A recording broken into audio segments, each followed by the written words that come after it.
Welcome to a Fat Monk bonus episode.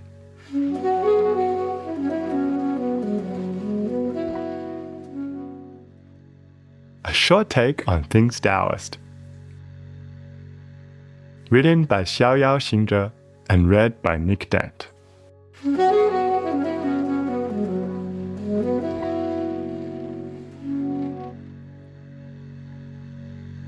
Bonus episode. The intermediate worlds. The unseen lands. The mundus imaginalis. The world of active imagination. The world of fairy. The perilous realms to which one is unexpectedly transported is where time stands still and wonders abound.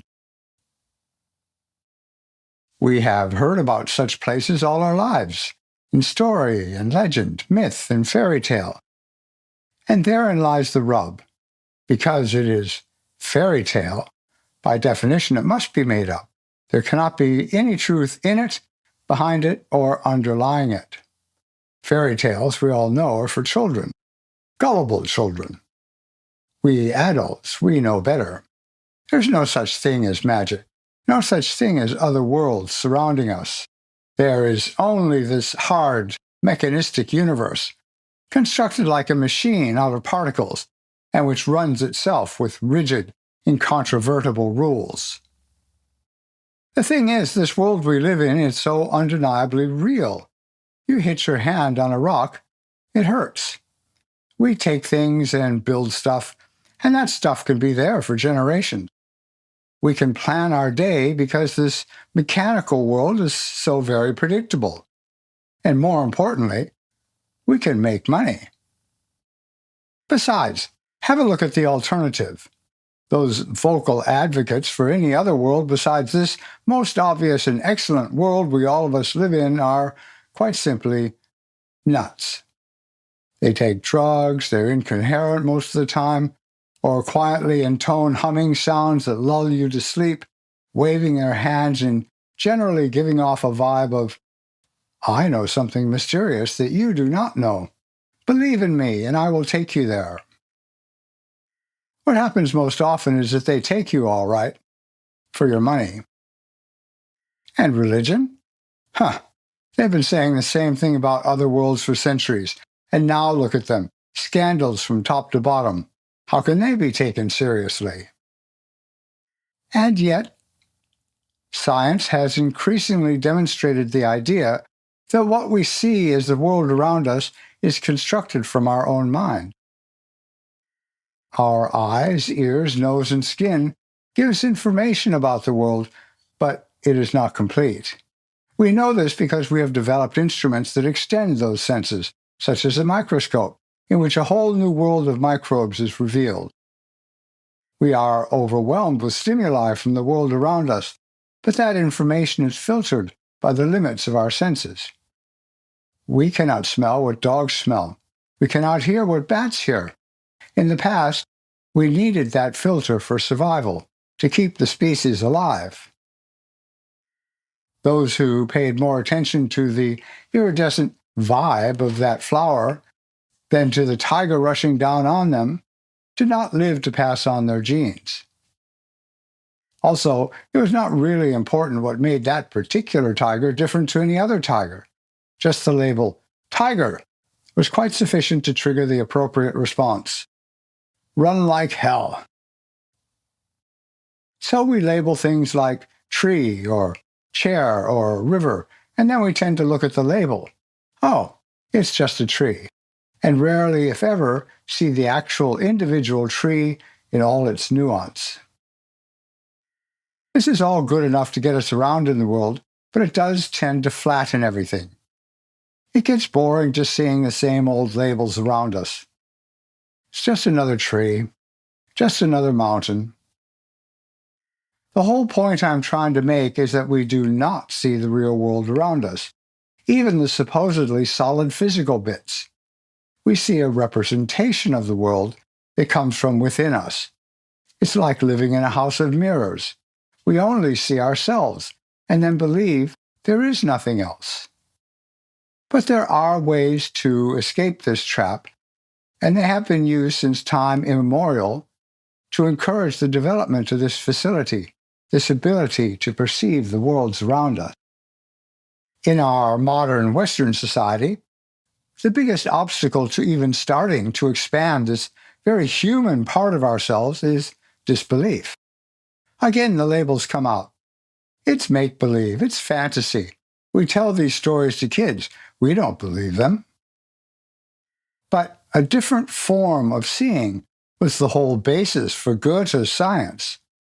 Coleridge, Keats, Wordsworth, George MacDonald, and C.S. Lewis all drew heavily on this ability to produce their work. J.R.R. Tolkien wrote Lord of the Rings by entering the world he called fairy, and his essay on fairy stories is just about the best introduction one could have to the topic.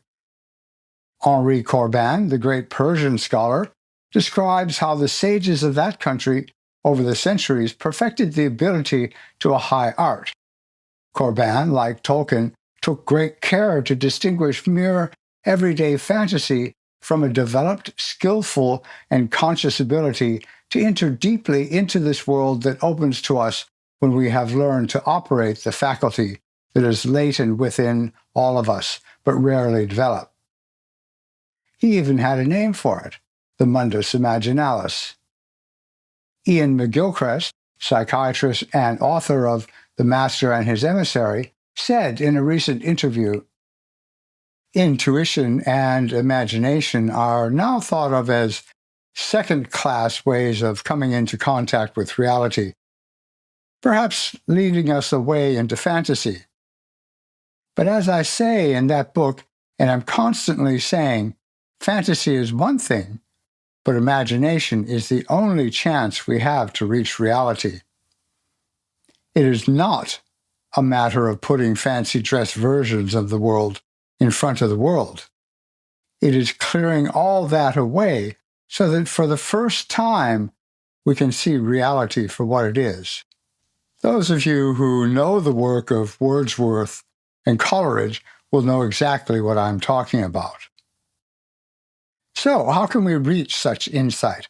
How can we adjust our minds to access this realm of understanding? It is all a matter of our mental stance, as what we can perceive is determined by our attitude, our habitual way of thinking and of acting. It is essential to cultivate those modes of being, those mental states that can reveal a fuller reality. In fact, many people who do have the spontaneous experience of entering this other world are frequently overwhelmed and find it not at all pleasant, mainly because they are not prepared. It is too far away from their habitual ways of thinking. The reason I am saying all this is to introduce a document specifically designed to give directions on how one might become prepared for such an encounter. Not everyone has them. Not everyone can develop the faculty needed when they want to. It is one of the rules of that perilous realm, as Tolkien called it, that such occurrences happen when they are needed and cannot be forced. But one can provide oneself with the information and tools necessary to take advantage of such an occurrence when it may come along.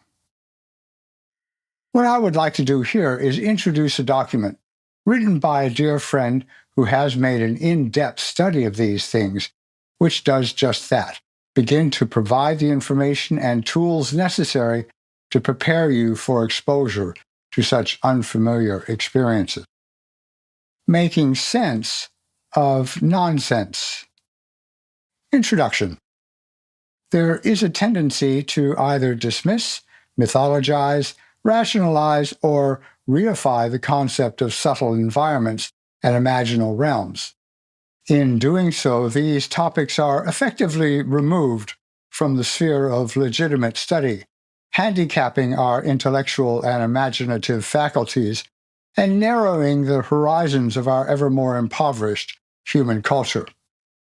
This is not only a shame, but also close-minded and short-sighted. In pursuance of this project of reacquaintance, we will need to determine what is meant by the term subtle in this context. what manner of beings inhabit such environments, where such environments may be located, and what governs access to such environments. The term subtle, when used to describe the environments we are investigating, is indicative of the fact that such environments cannot be perceived or encountered by most people most of the time. Also, while in classical physics, all matter has mass and volume, and is thus generally held that two material objects or environments cannot simultaneously occupy the same coordinates in space-time, it is nevertheless true that such environments as we are discussing do seem to have some degree of overlap with so-called empirical space and its historical temporality. Such environments are therefore referred to as attenuated or subtle. There are, in fact, a multitude of subtle realms which condition and in turn are conditioned by the states of beings living in the so-called empirical realm. And before proceeding further, it is important to be clear that although we will speak about heaven, hell, the al-Mithal, and other subtle realms, natural and supernatural, their juxtaposition should not be taken for a conflation. For our purposes here, let us allow that there are natural and supernatural subtle environments. The supernatural environs, both divine and infernal, infusing the natural environments, both the normative human environments, of what academics like to call empirical reality, as well as those that, while also natural, are subtle. The celebrated author and Oxford Don J.R.R. Tolkien has written on the nature of certain subtle realms found in the folklore of various northern and western cultures, and provided some indication of what one might expect to find therein. Quote, "All manner of beasts and birds are found there, shoreless seas and stars uncounted, beauty that is an enchantment and an ever-present peril, both sorrow and joy as sharp as swords. In that land, a man may, perhaps, count himself fortunate to have wandered, but its very riches and strangeness make dumb the traveler who would report it. And while he is there, it is dangerous for him to ask too many questions, lest the gates shut and the keys be lost. The fairy gold too often turns to withered leaves when it is brought away. All I can ask is that you, knowing these things, will receive my withered leaves as a token that my hand at least once held a little of the gold." Tolkien also reveals that subtle realms represent, quote, "a state wherein will, imagination, and desire are directly effective within the limitations of the world. Above all, where beauty, of all the three, the most magical, is natural and relatively effortless." Unquote. Finally, Professor Tolkien provides insight into our culture's confusion regarding the beings that inhabit such realms. He avers that if such subtle beings exist, then it follows that, quote, "they are bound by the moral law, as is all the created universe, but their duties and functions are not ours. They are not spirits of the dead, nor a branch of the human race, nor devils in fair shapes, whose chief object is our deception and ruin. They are quite a separate creation, living in another mode. For lack of a better word, they may be called spirits, demons, inherent powers of the created world, deriving more directly and earlier in terrestrial history from the creating will of God, but nonetheless created, subject to moral law, capable of good, and possibly, in this fallen world, sometimes evil." Unquote. The nature and existence of subtle realms and the ontological states of the subtle beings that may reside therein is likewise a concern in Middle Eastern cultures generally and the Islamic tradition particularly. Gracia Lopez Anguita paraphrases the perspective of Sheikh al-Akbar ibn al-Arabi when she declares that subtle beings, quote, because of their intermediary nature, are closely related to the doctrine of the Barzakh and the world of imagery, and that the question of whether they are superior or inferior to man is less relevant than the principles that all created beings represent a form of manifestation which must be internalized by man on his path to spiritual realization. Unquote. Lore on the existence and function of subtle beings is also found within Asian spiritual traditions, which agree that subtle environs are home to, quote, powerful beings belonging to the natural realm, but they have subtle bodies that humans cannot ordinarily perceive. As they are sentient beings within samsara who have their own karma, perceptions, and tendencies, they are not inherently enlightened beings. Hence, as Buddhists, we do not take refuge in them. These beings abide in areas where there is water, such as in streams, springs, ponds, rivers, lakes, and the oceans. They also abide in woodland areas, such as forests and jungles, and become extremely displeased when someone pollutes their environment. They are also displeased when people living on their land or near them are disharmonious and quarrelsome. If we have offended them in any way, they can cause severe drought or floods. Classical Islam has numerous technical terms to describe such subtle realms. For our purposes here, we will focus on the one with the greatest currency in contemporary scholarship, the al-Mithal.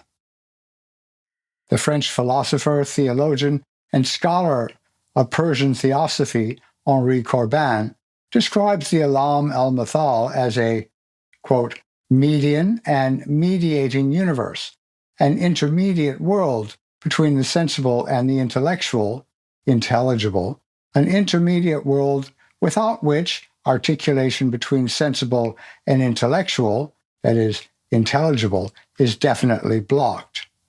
Unquote. Corbin also indicates that, quote, neither the active nor the agent imagination is in any sense an organ for the secretion of the imaginary, the unreal, or the merely fictive. For this reason, as he states, it was necessary for him to coin a term in a classical Western language that could, quote, differentiate radically the intermediate world of the imagination from the merely imaginary. To that end, Corbin drew upon Latin to coin the expression mundus imaginalis as the literal equivalent of the Arabic alam al-Mithal, declaring that the function of the mundus imaginalis and of imaginal forms is, quote, defined by their median and mediating situation between the intellectual and sensible worlds. On the one hand, the imagination immaterializes the sensible forms. On the other, it imaginalizes the intellectual forms to which it gives shape and dimension. The imaginal world creates symbols, on the one hand, from the sensible forms, on the other, from the intellectual forms. It is this median situation which imposes on the imaginative faculty a discipline which would be unthinkable where it had been degraded into fantasy, secreting only the imaginary, the unreal, and capable of every kind of extravagance. Here, there is the same total difference already recognized and clearly remarked by Paracelsus between the imaginatio vera, imagination in the true sense, and fantasy. In order that the former should not degenerate into the latter, precisely this discipline, which is inconceivable if the imaginative power, the active imagination, is exiled from the scheme of being and knowledge, is required. The imaginary can be innocuous. The imaginal never can be so. Unquote. The last sentence should be sobering to wayfarers. Professor Tolkien also went out of his way to make a point of cautioning would-be sojourners in subtle realms that it is, quote, a perilous land, and in it are pitfalls for the unwary and dungeons for the overbold." Unquote. It is a commonplace of traditional lore that the occultation or veiling of subtle environs is lessened or removed if and when we are called or invited into them, when we are in a state of harmony with their raison d'etre, even when, as for instance with infernal realms, that may mean being in a state of general disharmony. The 17th century Swedish theologian, Emanuel Swedenborg, explains how this works. Quote, "All things appear, just as in the world, to be in place and in space, and yet all changes of place are affected by changes of state in the interiors, which means that change of place is nothing else than change of state. Those are near each other who are in like states, and those at a distance who are in unlike states, and spaces are simply the external conditions corresponding to the internal states." Unquote. While humanity typically inhabits the particular natural space we call the empirical world, we may, through innocent affinity, sojourn in pure lands, while through the cultivation of various qualities, types of experience, and degrees of self-knowledge, we may, and do, enter and exit veritable hells. There are certain commonalities apparent to all who have any experience with the nature of such subtle environments, and these may be enumerated as follows. Change of time, a sense of time dilation. Change of place, a sense of being in the world and yet removed from it. Change of person, a sense of light or darkness suffusing persons. Change of state, a sense of combining dreaming and wakefulness. While we may examine each of these changes in turn, there is also something of each in all the others. But we will examine these in detail in the next episode. Thank you for listening to the Fat Monk podcast, produced by Ben Thomas with music by Flora Carbo.